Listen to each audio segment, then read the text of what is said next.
The humanity needs to become carbon neutral in 2060 at latest. Otherwise, ecologists say, will create conditions that will be irreversible and will lead to extreme global warming and probably to extinction of humans.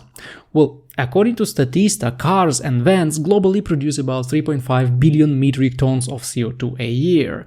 Also, this graph shows how sharply COVID-19 reduced transport emissions in 2020, and we are still on the level of 2017, trying to catch up with the smoke we produced before.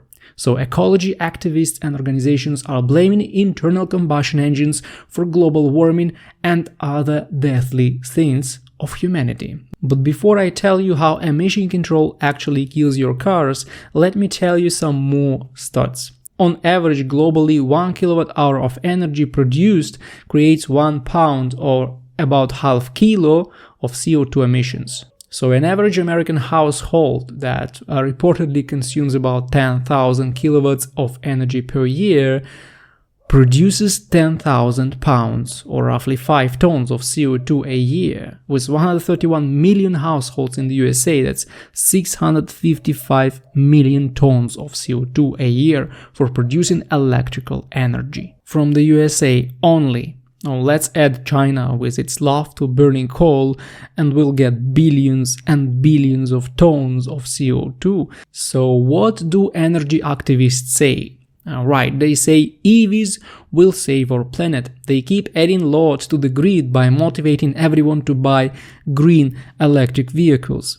Average modern engine emits about 150 to 200 grams of CO2 per mile, which is 15 to 20 kilograms per 100 miles. An average EV consumes 35 to 40 kilowatt hours of electricity per 100 miles, which equals, you won't believe it, 35 to 40 pounds or 15 and more kilograms of CO2. So it's equally bad to drive a fuel-powered vehicle and a zero-emission electric vehicle. But still, let's come back to our problem of emission control limitations. I won't tell you about the technologies that reduce the CO2 like catalytic converters and oxygen sensors. We already know a lot about that and had enough time to cope with that. Now let's look at how modern emission limitations affect your cars with internal combustion engines. First of all, they limit manufacturers in engine development.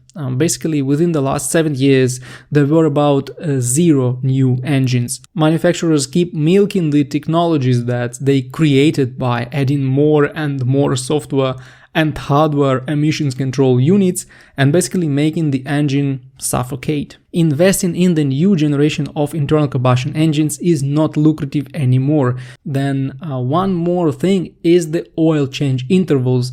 Now, European manufacturers set 30,000 kilometer interval for their vehicles, and it's not because they are so mean to deceive their clients. Emission control bodies ask them to stretch the intervals to reduce the amount of oil waste that is formed within the lifespan of the vehicle.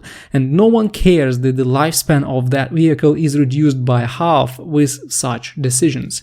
One more thing is that limitation of power. All engines, with no exceptions, are now limited in terms of power and torque programmatically. In some cases, this is to feed them into certain tax rules.